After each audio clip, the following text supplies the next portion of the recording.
There's so many interesting parts of it. What stood out in your mind? The diverse members, I think, stands out the most, because we hit all parts of Waverley, different backgrounds, so many different type people that were there that came together for, that one big great cause. And it was a great cause. You have a lot of people that 1 minute they're joking around and they're doing this, and it looks like nobody's serious, taking anything serious in life, and all of a sudden that alarm went off, and then you were gone. You went on your mission, and everything became very serious at that point. And we were a great fire department. We were well known and well appreciated from different fire departments around the area. Bedford, they would call us for backup. And I guess you guys did a fair bit for the schools over the years too. Yeah. Like, wasn't there a fireman scholarship that was for one of the schools too? Yeah, we still contribute to it. Yeah.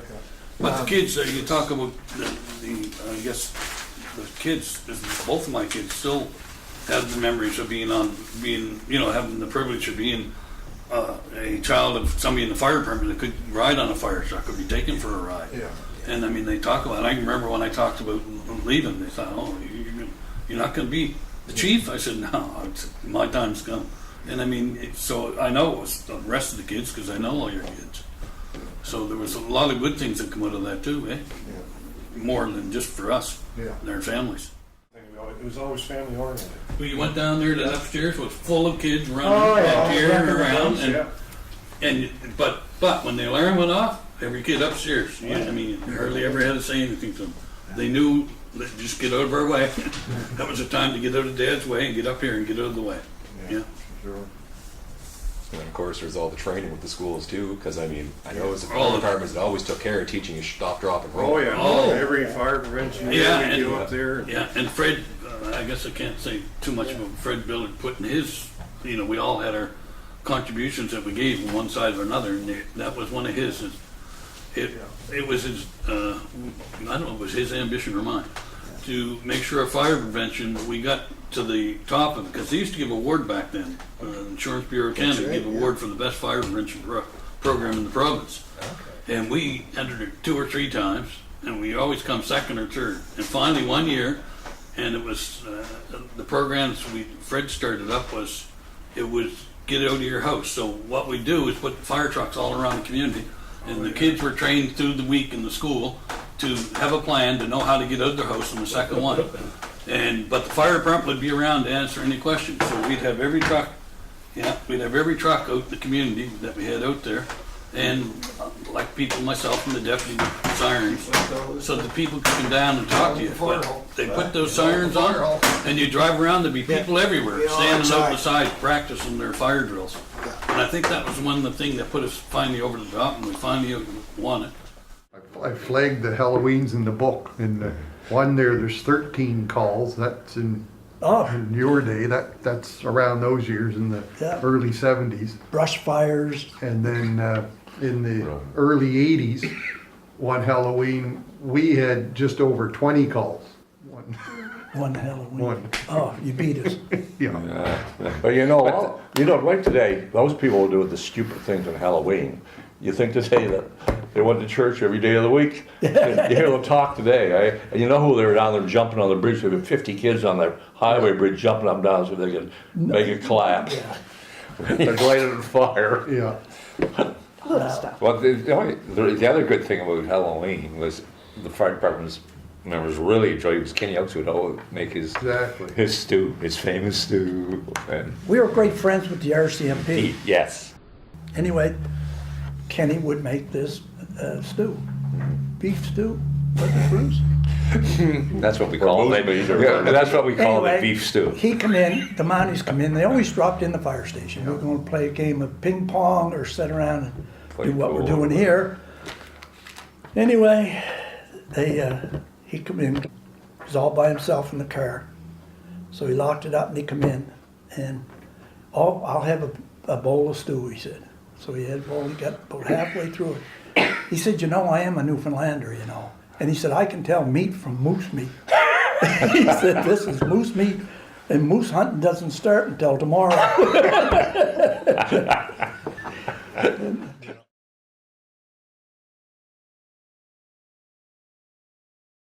I started volunteering in Bedford in, say, January of that year, and then I moved to Waverley in March and joined the Volunteer Fire Department here in June. So I stayed in Bedford for a little while, driving back and forth, and then I finally became a full volunteer here. Do you remember June the year? 1999. 99. June of 99, yeah. Okay. What was your first impression when you joined the fire department? My first impression. It was, you know what, Waverley Fire was a very unique group, and it's not that it isn't now, we're still a pretty unique group, but back then they were hands above anybody else, and that's for fire stuff, but more for social stuff. They were a group that loved to be together and know everybody, and which some people say, well, you don't need to have that, but you do. If you're going to work together and you're going to be in a very, very stressful environment together, you have to know who you're with and what they're like and how they'll act, in any way. So, right. And same with we raised some money just in-house and stuff to help anybody that has problems, or if anybody had a fire. The biggest thing was anybody had a fire and they needed some money or needed something to get them by, and or whatever. And I want to ask you, so you train every Tuesday night now. Yep. Does the fire department have this school program where they go into the schools and still demonstrate to the children on they happens? do. It's not so much done on the volunteer level anymore, because where we do have a limited, a lesser number, there's not as many people available through the daytime when school is on, because Right. most people work and stuff. So how all the school stuff is handled through Halifax Fire, through their fire prevention office, and so we kind of lost touch with that. I moved to Waverley in March, but I didn't join the fire service till June. So I waited till the school year was over, because I had kids in school and stuff. And then, so when I joined in June, and I don't even really remember going down the fire hall and joining. I remember the people that were there and everything, but I moved to Waverley Road, and then probably in July, I was working in my house. It was like 12:30 at night on a Friday night. I was painting a wall or something. And my wife at the time then said, "There's someone out on the street screaming your name." And I went, "No, there's not." And we lived here like 3 months. "No, there's not." She said, "No, I'm telling you, there's someone out in the street screaming your name."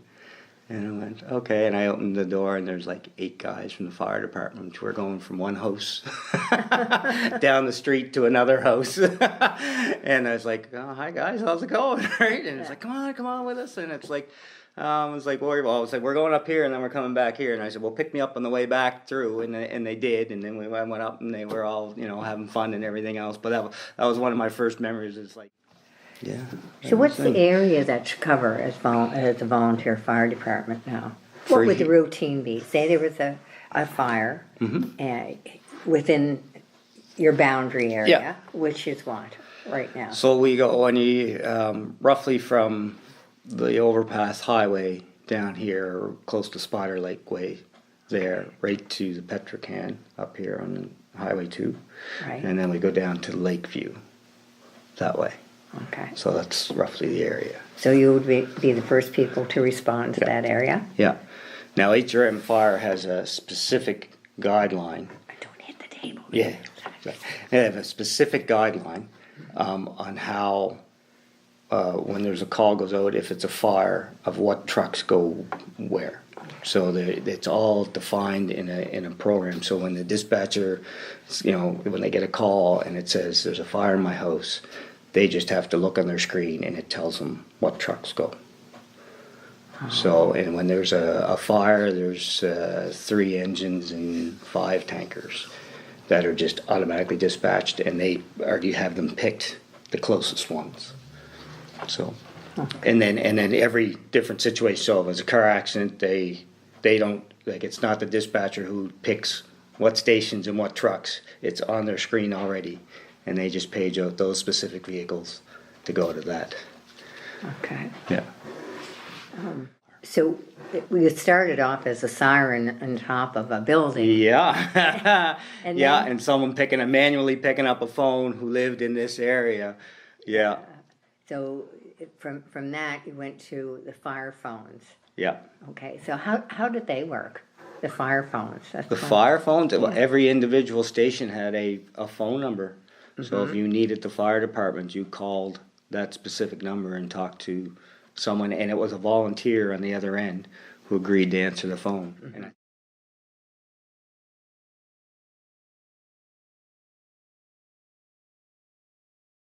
And once you apply and all the paperwork's put in, then they give them, and they have to do a physical test to make sure that they're actually physically able. And it's not an overly demanding test, but it's still a test that proves that they can actually do it.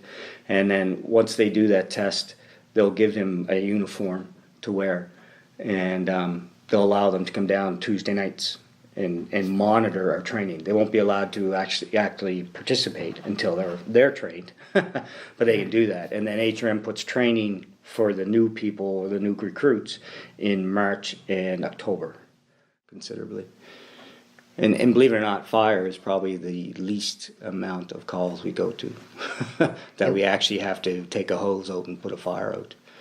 That's probably, if you were going to categorize them, fire would be on the very bottom. Okay. And so do you have paramedics with you all the time? No. Okay, but you're first responders. Yes. Yeah. So we're trained as a medical first responder, but then there's always an ambulance coming behind us with paramedics in it. You still answer alarms, do you? Oh, yeah. Yeah. Yeah, there's career staff in Fall River, Monday Yes. to Friday, Okay. from 7 till 5:30. And then nights and weekends, it's all volunteer, the whole area. So we're pretty well the closest total volunteer station to the Corps. Yeah. Like, there's hardly any that are all volunteer that are nobody any closer than us. No. Is there, what do you see the future as?